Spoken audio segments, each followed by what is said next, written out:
Living at home with my folks till I was 25 wasn't something I planned out like some strategy, it just felt right, you know? We were tight, like, really tight. Some folks get antsy to bolt the moment they hit 18, but not me. My parents' place was more than just a house, it was home in the realest sense. Didn't see much point in changing that. Then, life threw a curveball. Losing them both to the pandemic felt like someone ripped the ground right out from under me.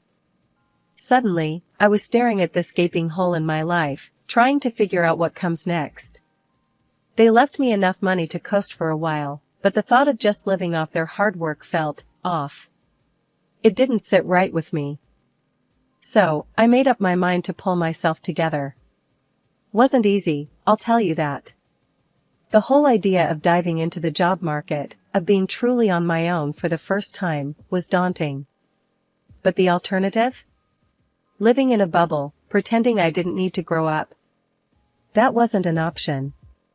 Not anymore. Finding a job wasn't a walk in the park, either.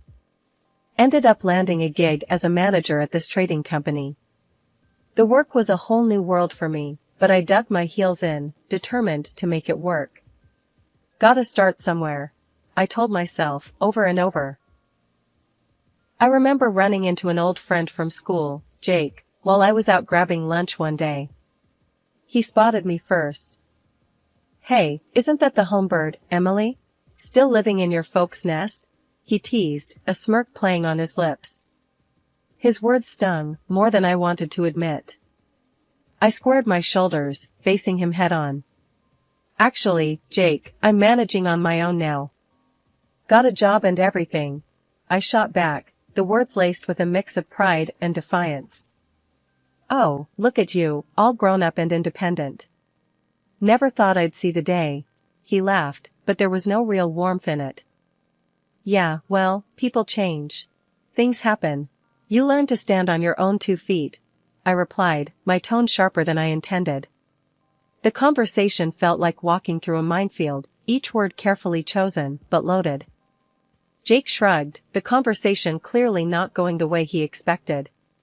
"Fair enough. Good for you, Emily. Really." We parted ways shortly after, the encounter leaving a sour taste in my mouth. It was a reminder of how far I'd come, sure, but also of how much further I had to go. That night, as I sat alone in the quiet of the house that used to be filled with my parents' laughter, I couldn't help but feel a mix of emotions. There was fear, yeah, but also a budding sense of determination. I was on a path they'd never get to see, forging a new life from the remnants of the old. The chill in the air wasn't just from the December cold, it was my first holiday season without my folks. The Christmas sale crowd was a mix of frantic and festive, a sharp contrast to my own numb wandering. That's when I bumped into him, literally. "Ouch. Watch it," I started, more out of surprise than pain. Sorry, my fault entirely," he replied, catching a box of Christmas ornaments before it hit the ground. "This crowd is wild, huh?"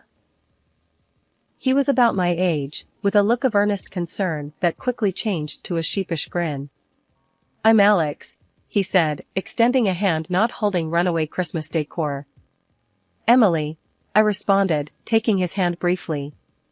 "Yeah, it's madness. Christmas shopping always turns into a contact sport." Alex laughed, and it was an easy, genuine sound. "You're not wrong. I'm just trying to find something for my mom. She loves these handmade ornaments, but I'm clueless."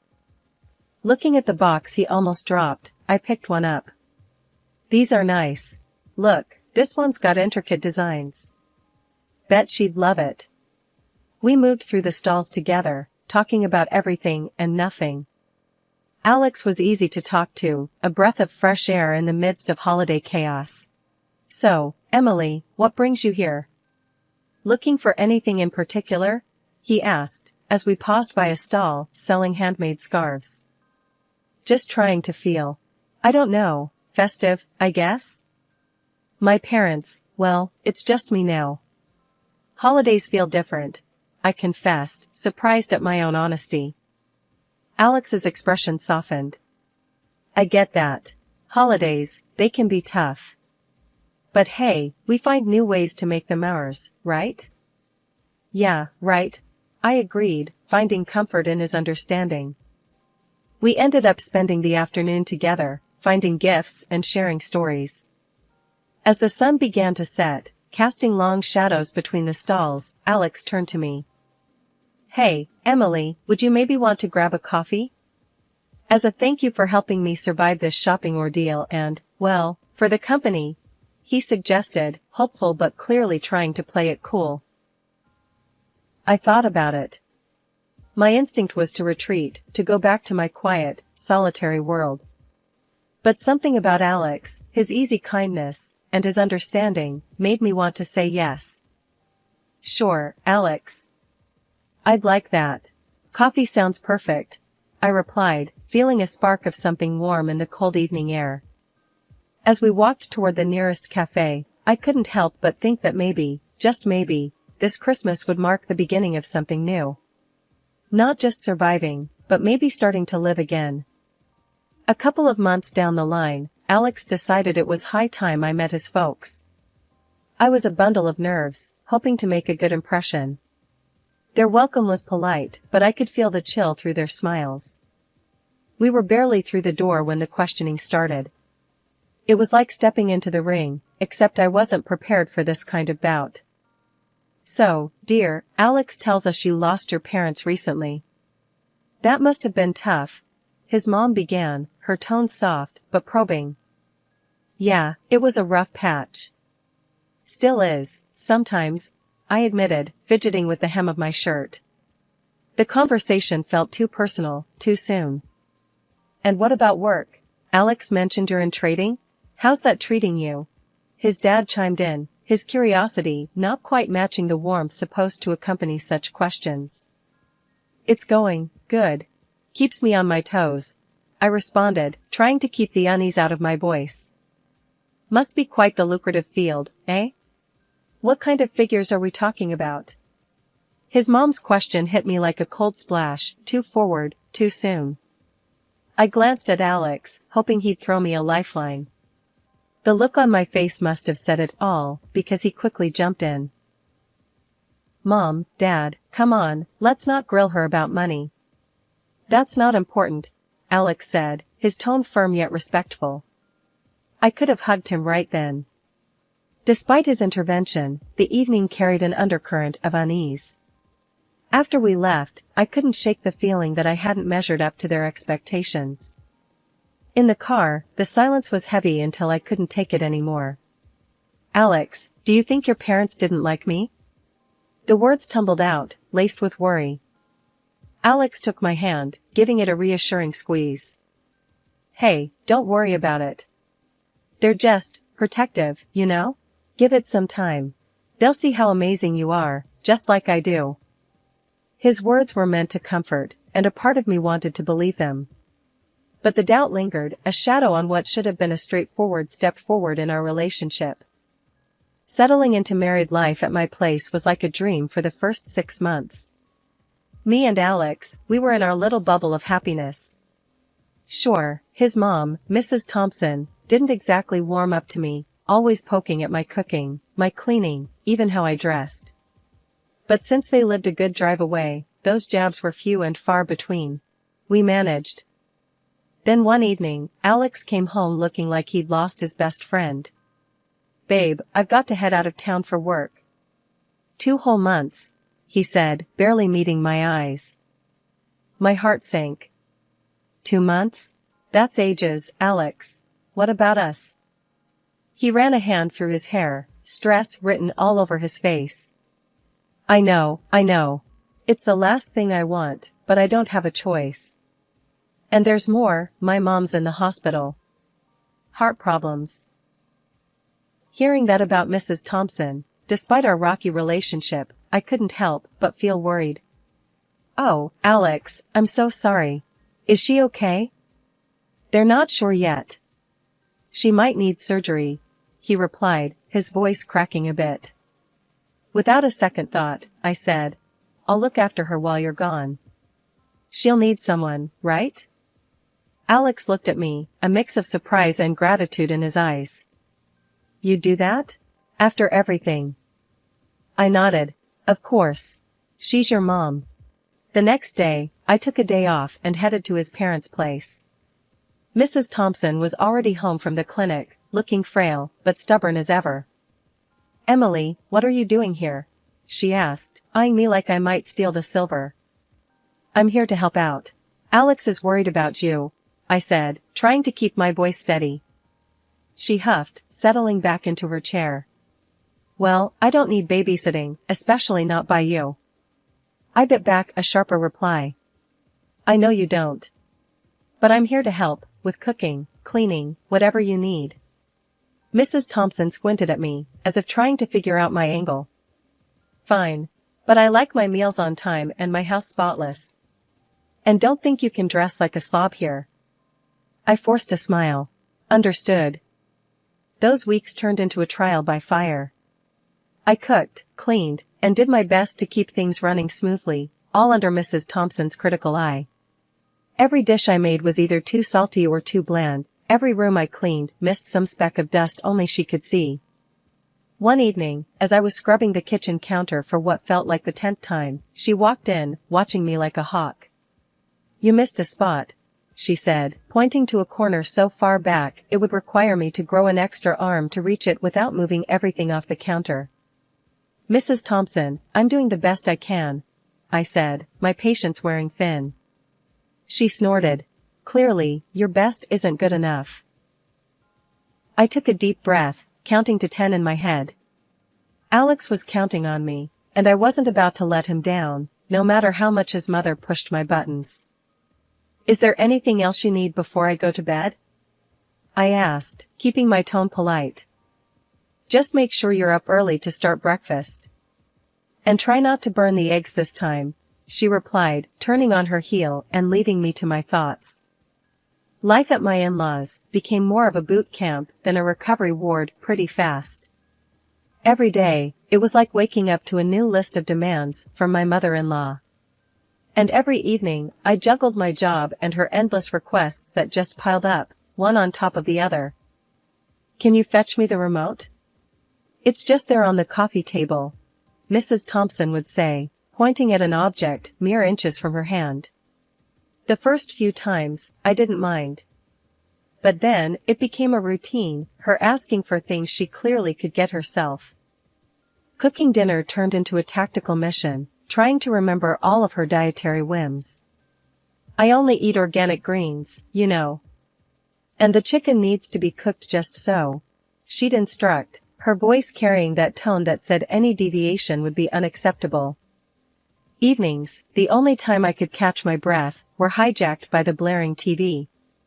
Mr. Thompson had a thing for action movies, the louder, the better. There I was, exhausted, trying to find some peace, but instead, getting a front row seat to explosions and car chases. "You know, Emily, ever since you married my son, my health has just gone downhill," Mrs. Thompson threw at me one evening, out of nowhere. Her words stung, especially since I was bending over backward, trying to make her life easier. I tried to keep my cool, but it was getting tougher. "I'm really trying my best here, Mrs. Thompson.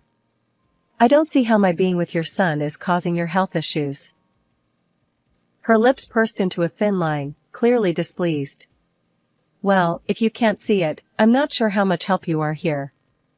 I was at my wit's end, dreaming of my own bed, my own kitchen, my sanctuary. But then, Alex called. "Babe, I'm so sorry, but I'm stuck here for another 2 months. The project's just not wrapping up as we expected." Hearing his voice, tired and strained, I wanted to be strong, to not add to his stress. "It's okay, Alex. We'll manage somehow," I said, trying to sound more confident than I felt. "Are you sure? Mom's not giving you a hard time, is she?" he asked, worry creeping into his voice. I paused, not wanting to worry him, but honesty won out. "It's been challenging. But I'm handling it. Focus on your work, love. We'll sort this out when you get back." After hanging up, I realized this was my battle to fight, at least for now. Mrs. Thompson and her demands, the never-ending noise, the blame, it was all on me to bear. But I couldn't help but wonder, how much longer could I keep this up? The strain at home hit a peak when Mrs. Thompson had another heart scare and ended up needing surgery. It was serious enough that I called Alex in a panic, and he rushed back home.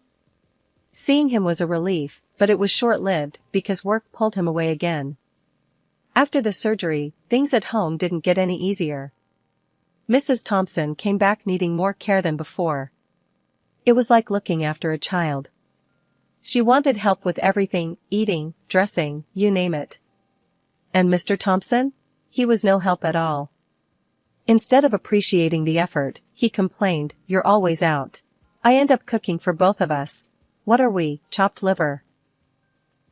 Then, Mrs. Thompson started with her threats, saying she'd tell Alex I was neglecting her, hinting he should leave me. "He'll listen to his mother. You'll see," she'd hiss, as if I wasn't already stretched to my limit. My patience was wearing thin, like an old pair of jeans about to tear at the seams. Mrs. Thompson's demands grew by the day, each one more unreasonable than the last. It felt like I was living in a pressure cooker, waiting for the whistle to blow. One evening, after a particularly long day at work, I came home to find Mrs. Thompson in the living room, a scowl set deep on her face. "Where have you been? I've been waiting for you to start dinner," she snapped as soon as I walked through the door.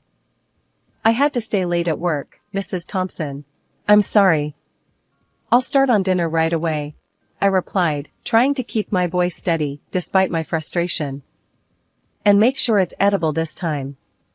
"Last night's dinner was a disaster," she retorted, turning her attention back to the TV, which was, as usual, blaring at an ear-splitting volume. I wanted to scream, to let out all the frustration and exhaustion I'd been bottling up inside. Instead, I took a deep breath and walked into the kitchen, my hands trembling slightly as I began to prepare dinner. 2 weeks passed like that, and my obnoxious ward should have fully recovered by now. However, Mrs. Thompson remained weak. One day I got off work early. I was tiptoeing into the house, hoping for a quiet afternoon, but what I found was anything but. There was my mother-in-law, lively as can be, chattering away on the phone like she was at some high tea party. Yeah, I've got her wrapped around my finger. Just a little act here and there, and she jumps. Does everything for me. Even the little things I can do myself, she boasted to her friend, her laughter echoing off the walls. I stood there, frozen, key still in hand. The realization hit me like a truck. All this time, her needing help, her pain, a good chunk of it was just an act. A manipulative play to have me wait on her hand and foot. The anger bubbled up inside me, hot and fierce. I stepped into the room, unable to hold back. "Really, now? Is that how it is? Putting on a show so I do more for you?" I confronted her, my voice hard, the words tumbling out. She turned, the phone still clutched to her ear, her face a mix of shock and guilt. For a moment, she looked like she was caught in the headlights, then, quick as a flash, her demeanor changed. "Oh, you're home. Look at the time," she said into the phone, brushing off our confrontation like it was nothing. But it wasn't nothing. This was a game changer. I realized then that no matter what I did, it would never be enough. Not because I wasn't doing it right, but because the goalposts were always moving. "I can't believe you," I finally said, the disappointment heavy in my voice. "I've been breaking my back for you, and this is how you repay me? By lying? By manipulating?" Her response was cold, calculated. "I'm just making sure you're doing your part. After all, you married into this family. It's your duty."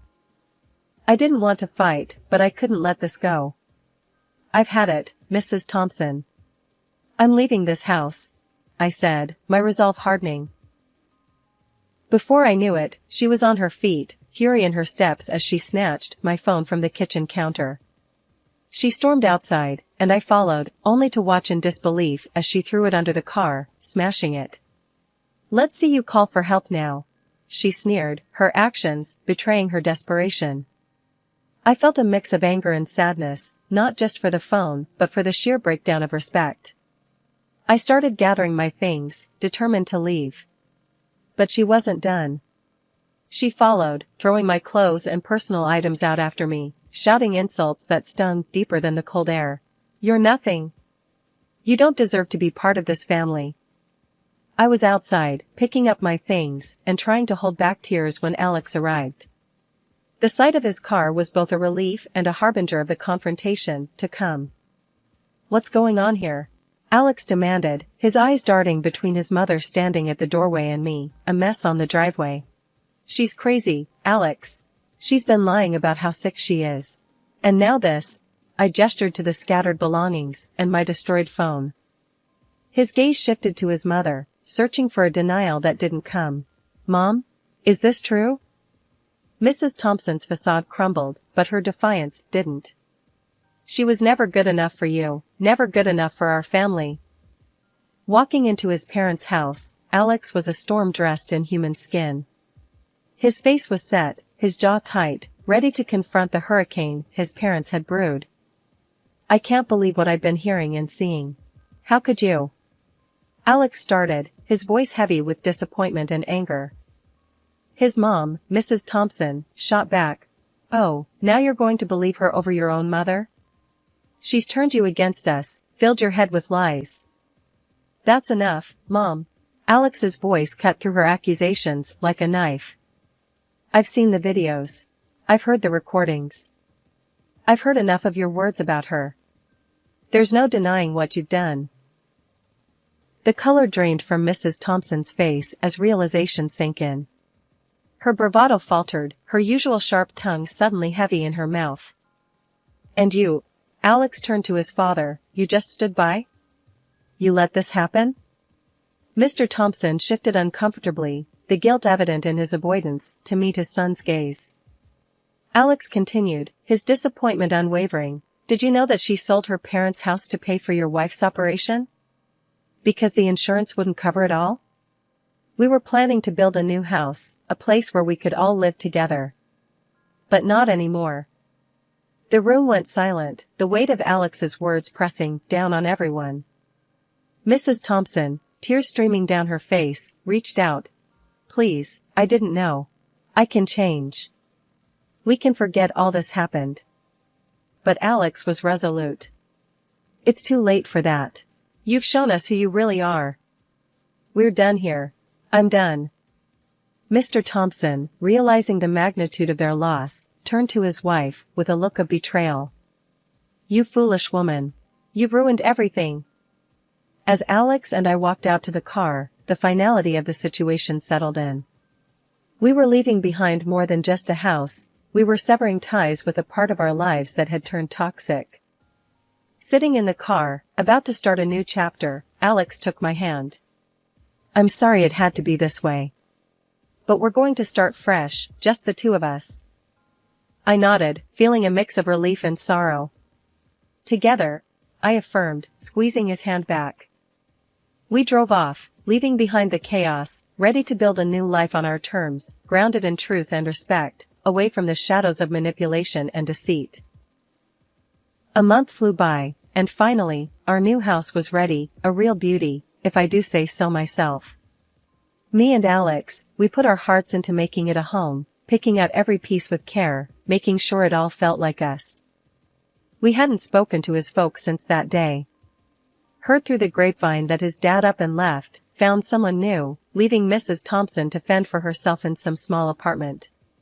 She tried reaching out, wanted to patch things up, but for us, that ship had sailed. Some wounds are too deep for sorries to heal. One evening, as we settled into our new living room, surrounded by boxes yet to be unpacked, Alex looked over at me with a smile that always made my heart skip. "So, babe, how do you feel about starting a family here?" he asked, his voice casual, but eyes filled with hope. I paused, the question hanging in the air like a promise. "A baby, here, with you? That sounds like the dream, Alex." He reached for my hand, his touch grounding. "I think we're ready to make new memories, good ones, in this place we built together." I nodded, the future suddenly blooming before us, filled with possibilities. It'll be amazing. Our own little family. Yeah. Alex agreed, a softness in his voice. Our own fresh start, away from all the drama. Just us and a new beginning. As we sat there, planning for a future filled with laughter and love, I couldn't help but feel a sense of peace. Despite the rocky road that led us here, we were building something beautiful on our own terms.